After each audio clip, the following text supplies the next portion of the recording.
Shalom, bienvenidos a Vía Haftaj Israel, una frase hebrea que significa amarás a Israel.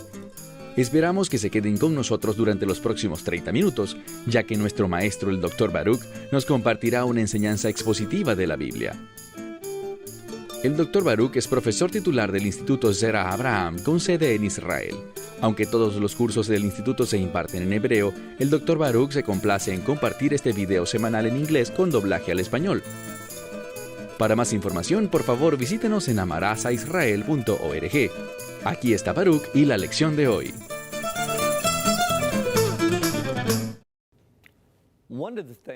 Una de las lecciones que Yeshua enseñó una y otra vez era sobre la realidad del reino. Y ahora estamos listos para Apocalipsis capítulo 20, y lo que estudiaremos es el reino milenial. Lo primero que debemos entender sobre el reino de Dios es que tiene etapas.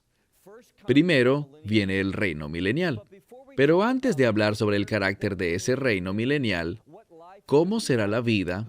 ¿Quiénes estarán allí? ¿Cómo serán sus experiencias? Necesitamos entender que el Mesías Yeshua viene antes del establecimiento de ese reino. Porque como es un reino milenial, se habla del regreso premilenial del Mesías. Entonces, cualquiera que hable sobre el reino y no se refiera al regreso premilenial del Mesías, está equivocado. En segundo lugar, hay más y más personas que dicen que de lo que habla Apocalipsis 20 sobre el reino milenial es algo que está ocurriendo. Tampoco es el caso. Otros dicen que el reino milenial no sucederá, sino solo el reino en su plenitud final. Y tampoco es correcto.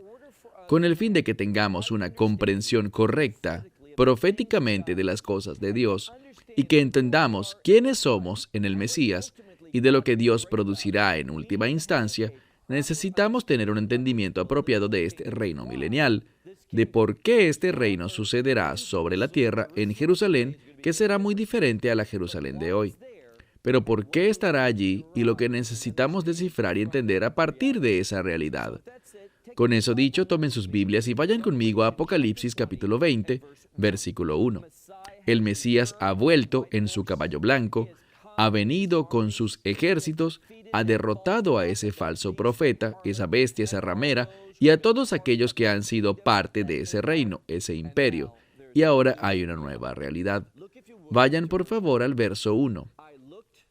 Miré y un ángel descendía del cielo, y en su mano estaba la llave del foso sin fondo o del abismo, y una gran cadena.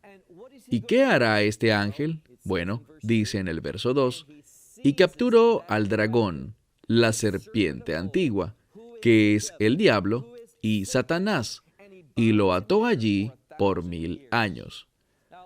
Una de las primeras cosas que podemos aprender sobre el reino milenial es que Satanás estará atado durante esos 1000 años.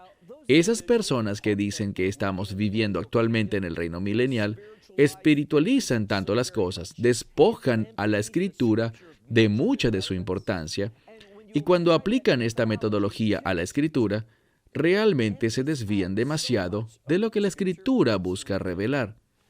Entonces, lo primero que aprendemos es que Satanás estará atado debajo del mundo, en el abismo, por 1000 años. Eso significa que no tendrá ninguna influencia. La única influencia que estará presente durante el reino milenial será la influencia del Mesías Yeshua, de su palabra que se proclamará y cómo responderemos a ella. Miremos de nuevo. Este dragón, este diablo, esta serpiente antigua, será capturada y atada por 1000 años. Leamos el verso 3. Y lo arrojó en el abismo y lo cerró y colocó un sello sobre él. Una de las cosas que encontramos con respecto al diablo, Satanás, esa serpiente, es que una y otra vez es visto aquí como un engañador. Y una de las maneras como él engaña es que él genera dudas sobre cada cosa que Dios dice. Entonces, cuando encontramos algo en la Escritura y dudamos, entendamos que estamos cayendo justamente en el predicamento de lo que Satanás quiere. Cuando empezamos a dudar, nos debilitamos espiritualmente, nos ubicamos en un lugar en el que el enemigo tiene control sobre nosotros. La duda es algo peligroso. Entonces, Él será atado por esos 1000 años, donde no podrá engañar más a las naciones. Y al final de los 1000 años, noten lo que dice. Después de esto, es necesario que sea liberado por un breve tiempo. Debemos preguntarnos, ¿por qué? Es decir, un buen lugar para Satanás es estar atado en ese abismo. Entonces, ¿por qué es necesario? Y esa palabra aparece en el lenguaje bíblico, indicando que es absolutamente necesario. Y para responder esa pregunta debemos responder primero, ¿quiénes harán parte del reino milenial? Vamos a ver, bíblicamente hablando, que habrán ciertos grupos que habitarán el reino milenial. El primer grupo estará compuesto por aquellos que fueron tomados en el rapto. Hablamos del hecho de que el rapto sucede poco antes, nadie sabe el día ni la hora, pero poco antes de la abominación desoladora. Uno de los resultados del rapto es que cada creyente, bien sea que estemos vivos o que ya hayan muerto, cada creyente recibirá un cuerpo glorificado. Y ellos estarán en los cielos hasta el regreso o la segunda venida del Mesías. Entonces, el primer grupo es este cuerpo de creyentes en el cual no hay distinción entre judíos y gentiles. Todo creyente de toda lengua, de toda tribu, de toda raza u origen étnico, todo creyente formará parte de este primer grupo. De todas las edades de la historia, todos aquellos que llegaron a la fe antes del rapto. Ahora, el segundo grupo estará compuesto por quienes lleguen a la fe después del rapto, que son judíos. Una de las cosas que sabemos por la Escritura, y hablamos de esto cuando estudiamos el libro de Zacarías, donde se habla sobre la segunda venida del Mesías, es que sabemos que uno de los lugares a donde vendrá es al Monte de los Olivos, es decir, viene a Israel. Y dice que ellos mirarán a aquel que fue traspasado y harán duelo. Esa es una forma de adoración. Y lo recibirán. Entonces habrá un grupo de personas judías que vendrán a la fe en el regreso, la segunda venida. No hablo del rapto, sino de la segunda venida, o entre el rapto y ese momento. Y ellos también entrarán en el reino milenial. Igualmente habrá un tercer grupo compuesto por gentiles, no judíos, que de hecho vendrán a la fe después del rapto y antes del reino milenial. Entonces, repasando, en el día 1 del reino milenial, el día 1 de esos 1000 años, cada individuo que estará allí será un creyente. Bien sea que hayan entrado por el rapto o que hayan venido a la fe después del rapto. Ellos son todos salvos, todos en el día 1. Pero hay una diferencia. Una de las cosas que debemos recordar es que cada creyente que tomó parte en el rapto, que recibieron un cuerpo glorificado, santo, un cuerpo de reino. Y debido a esto sabemos que no seremos capaces de procrear. No vamos a tener descendencia. Lo segundo que debemos comprender es que aquellos que vinieron a la fe, tanto de Israel como de las naciones, después del rapto, es que serán salvos, pero no hay evidencia en la Escritura, no hay lugar donde diga que ellos recibirán también un cuerpo glorificado, y hay una razón para eso. Mientras el primer grupo, todos los del rapto, que tienen un cuerpo nuevo, no pueden procrear, aquellos que vinieron a la fe después, tanto judíos como gentiles, ellos sí tendrán esa posibilidad. Bien, compartí con ustedes que cuando vemos pasajes como Isaías capítulo 2 o Miqueas capítulo 4, encontramos que lo que se habla allí sobre el reino de Dios se refiere al reino milenial. Y dice que la ley saldrá de Sión y la palabra de Dios de Jerusalén. ¿A qué se refiere con esto? La ley, los mandamientos, la palabra de Dios. Y uno de los primeros mandamientos que vemos en la Torá es que seamos fructíferos y nos multipliquemos. Entonces, debido a que la Torá es la norma, la ley del reino milenial, encontramos que la gente será fructífera, podrá multiplicarse. Y eso nos conduce al cuarto grupo de personas. El primero, judíos y gentiles que vinieron a la fe antes del rapto. aquellos que tienen un cuerpo glorificado. El segundo grupo, aquellos judíos que vinieron a la fe después del rapto y antes del reino milenial, quienes serán creyentes que estarán allí, pero en su cuerpo normal. Y del mismo modo está el tercer grupo de gentiles que vendrán a la fe después del rapto, pero antes de que el reino milenial sea establecido. Ellos estarán allí, pero no tendrán un cuerpo glorificado. Entonces los grupos 2 y 3 van a procrear y eso producirá el cuarto grupo. Este cuarto grupo es muy importante. Recuerden, el mandamiento es ser fructífero y multiplicarse. Entonces este reino milenial va a crecer y habrá una abundancia de aquellos que pertenecen al cuarto grupo. Recuerden, estas personas que estarán allí, del segundo y tercer grupo, aunque no tienen un cuerpo glorificado, la Escritura nos dice que la gente vivirá una gran cantidad de años. Procrearán por muchos años y por lo tanto, durante esos 1000 años, el cuarto grupo se convertirá en el mayor de todos. ¿Por qué eso es importante? Bueno, regresemos al texto. Sabemos que durante esos 1000 años, el Mesías gobernará, lo vimos en Apocalipsis capítulo 19, Él gobernará con vara de hierro. Sabemos que Él gobernará desde el templo, un templo nuevo, en Jerusalén. Y gobernará de acuerdo con la palabra de Dios, es decir, las leyes de Dios, los mandamientos de Dios, la Torá. Como ya vimos, la ley saldrá de Sión, y Sión es una palabra que se usa en referencia a este reino milenial. Entonces, cada cosa durante estos 1000 años será bien administrada. Será un reino de justicia con reglas divinas. ¿Y qué sucede? Bueno, noten lo que vimos en el verso 3. Al final de estos 1000 años, encontramos que Satanás será liberado por un breve tiempo. ¿Por qué será esto? Bien, sigue leyendo, verso 4. Y miré, y vi tronos, y se sentaron sobre ellos, y juicio le fue dado a ellos. Y las almas de los que habían sido muertos por el testimonio de Yeshua y por la palabra de Dios. Insisto, ¿ven la conexión? Aquellos que abrazan la palabra de Dios, ¿qué harán? Manifestarán el testimonio del Mesías Yeshua. Dice, aquellos que no adoraron a la bestia ni a su imagen, ni recibieron la marca de la bestia sobre sus frentes ni sobre sus manos. Y ellos se levantaron y vivieron y gobernaron con el Mesías por estos 1000 años. Entonces, esta es una referencia a estos creyentes. ¿Qué vamos a hacer? Bueno, dice aquí que vamos a gobernar y reinar con el Mesías por estos 1000 años. ¿Quiénes? Aquellos que tienen el testimonio del Mesías. Y al final, miren el verso 5, y el resto de los muertos no volvió a la vida. Recuerden que todos volveremos a vivir. Lo mencionamos hace algunas semanas en Daniel capítulo 12, donde dice que todos resucitarán de entre los muertos, algunos para vida eterna y algunos para condenación y muerte eternas.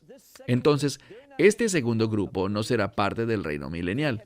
Serán arrojados a la muerte, es decir, al castigo junto a la bestia, con el falso profeta.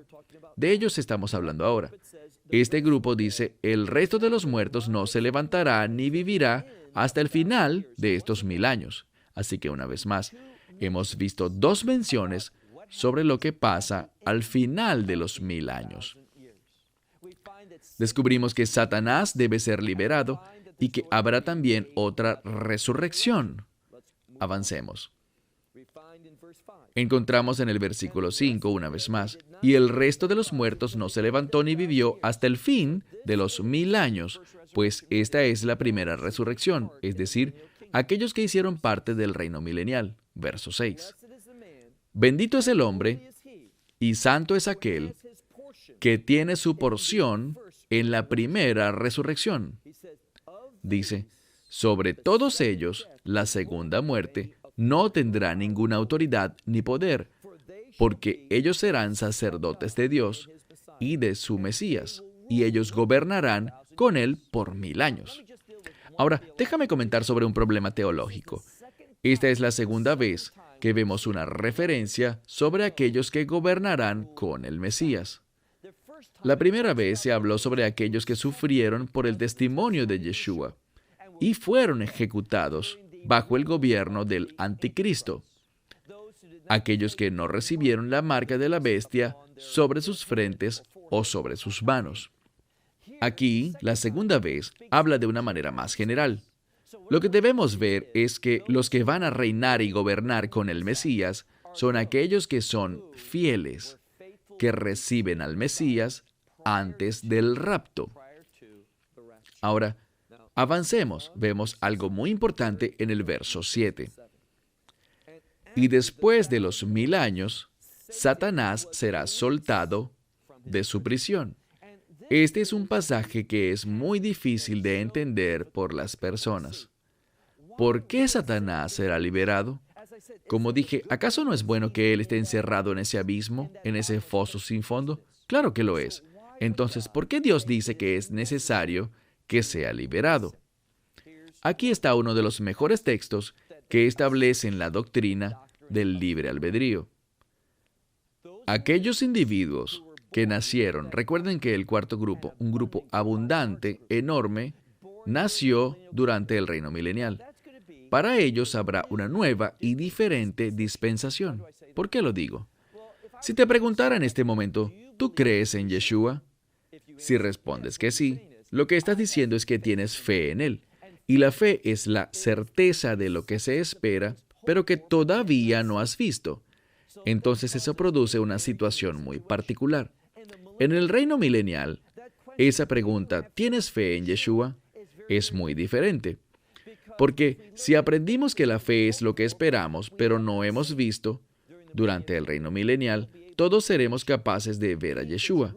Él estará gobernando, ¿recuerdan?, con una vara de hierro. Él gobernará en Jerusalén desde el trono de Dios, y su gobierno será absoluto. Si pecas, habrá una consecuencia.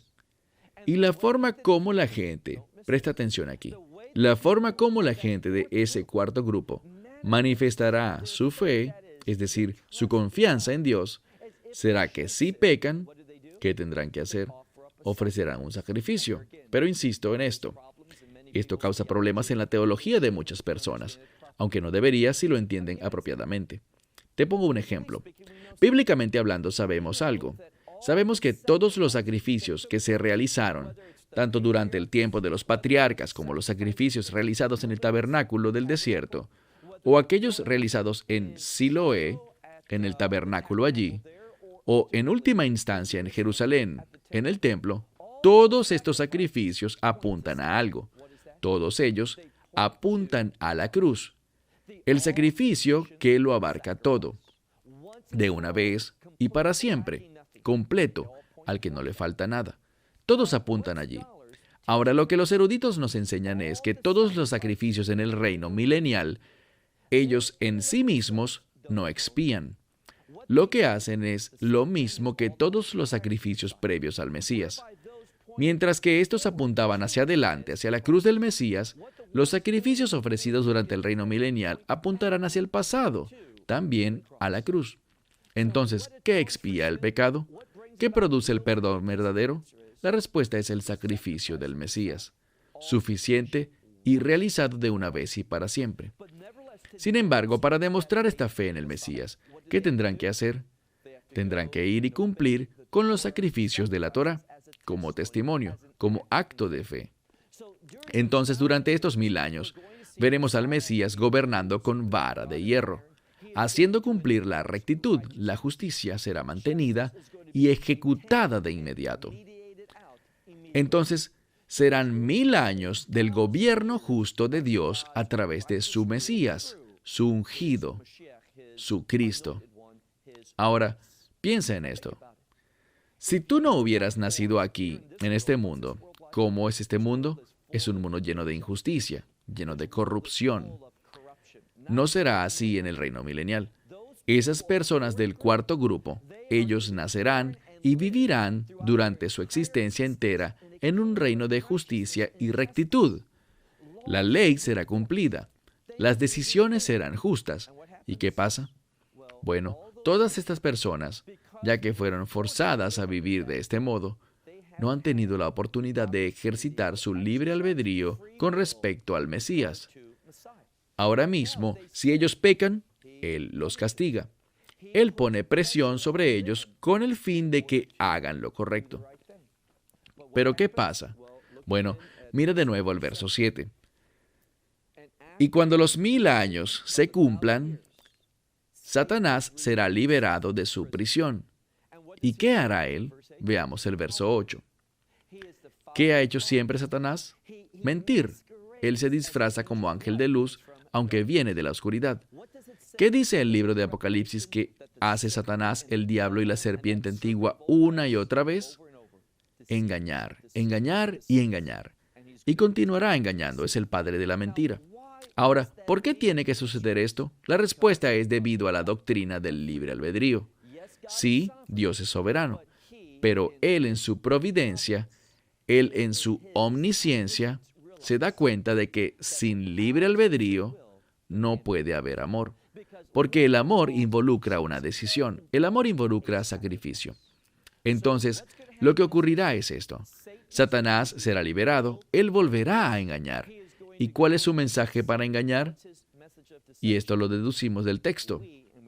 Él dirá, salte de ese lugar santo. Tú no quieres estar en ese lugar santo, ¿o sí? Tú no quieres vivir bajo la voluntad de Dios. Tú no quieres caminar en rectitud, ¿verdad que no? Y lo que hará es decirles, salgan de allí y únanse a mí. Vamos a armar un gran ejército y volveremos para destruir el campamento de los santos y vencer a ese cordero y a este Rey de Reyes y Señor de Señores y vivir la vida a nuestro modo. Eso es lo que Él promete. ¿Por qué lo digo? Miren por favor el verso 8. Él sale y engaña ¿a quiénes? A las naciones. Esa palabra otra vez, revelando que habrán personas que no tendrán relación de pacto con Dios. Ahora, tú entras a un pacto por medio de este libre albedrío. Tú eliges entrar en un pacto. Estas personas no lo hicieron. Dice que esos son los que no tienen un pacto y los toman de los 4 extremos de la tierra, a Gog y Magog. Bueno, aquí de nuevo, la gente mira esto y dice, estoy confundido porque Gog y Magog, eso se encuentra en Ezequiel 38 y 39. Yo pensé que eso ya había pasado, y sí ocurrió. ¿Qué está haciendo Juan? ¿Cuál es el estilo de la inspiración de Juan? Él toma pasajes muy conocidos de las Escrituras hebreas, del Tenaj, el Antiguo Testamento, y las trae al libro de Apocalipsis, mientras que él las pone en su contexto original, pero en una situación diferente. ¿Qué sabemos de la batalla de Gog y Magog? Una cosa, ganamos. Es decir, el pueblo de pacto de Dios gana. Hay liberación para los hijos de Israel.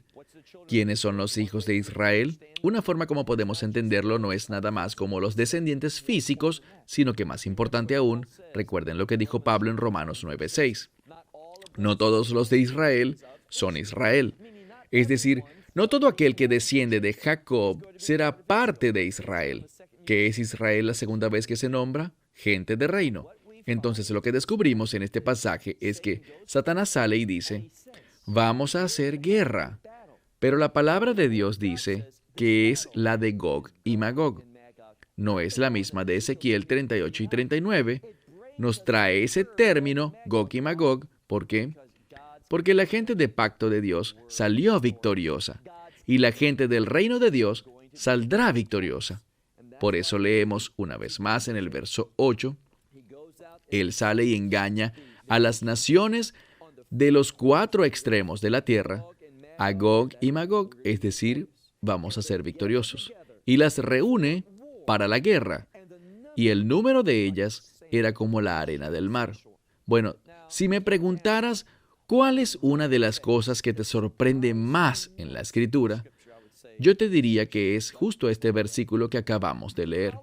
¿Cómo es posible que esta gran multitud, un número como la arena del mar, cómo es posible que después de vivir en un reino de justicia y rectitud, donde la misericordia de Dios se manifiesta, sus leyes son perfectas, ¿Cómo es que existe un número tan grande de personas que será engañada y que no querrán vivir en ese reino, que se quieren rebelar en su contra? Eso solo nos demuestra cuán grave es nuestra inclinación al mal. Si no nos colocamos y sometemos debajo de la gracia de Dios, si no respondemos a esa invitación, si no ejercitamos el libre albedrío. Si no lo hacemos así, no tenemos esperanza alguna dentro de nosotros mismos para poder encontrar la justicia, el reino, la bondad que Dios quiere que recibamos. Entonces, una vez más, este número no se puede medir, es como la arena del mar, verso 9, y subieron sobre la anchura de la tierra, ellos rodearon el campamento. ¿De quiénes? De los santos y la ciudad amada por Dios. Ahora, sucederá que esta gran multitud vendrá a Jerusalén, el campamento de los santos, y ahora descubriremos que se desarrollará esta gran guerra, ¿verdad? No, esto luce muy contradictorio. ¿Por qué lo digo? Porque si ves lo que sucede al final, ocurre tan solo en un momento. Esta no es la batalla de Gog y Magog, todo aquí es diferente. Gog y Magog fueron solo un presagio para enseñarnos que tendríamos la victoria. ¿Qué pasa? Leemos en la mitad del verso 9. Y fuego cayó de Dios, de los cielos, y los consumió. Victoria. Él los consume en una fracción de segundo. La justicia prevalece. El juicio de Dios es visto justo antes de la expresión final del reino de Dios. Y de eso hablaremos la semana que viene, cuando continuemos con el capítulo 20 de Apocalipsis. Esperamos que te hayas beneficiado del mensaje de hoy y lo compartas con otros. Por favor, haz planes para unirte a nosotros cada semana en este momento y en este canal para otra transmisión de amarasaisrael.org. Nuevamente, para obtener más información sobre nosotros, visita nuestra web amarasaisrael.org, donde encontrarás muchas otras conferencias de Baruch en formato de video. Hasta la próxima semana. Que el Señor te bendiga en Yeshua HaMashiach, Jesús el Mesías, mientras caminas con Él. Shalom desde Israel.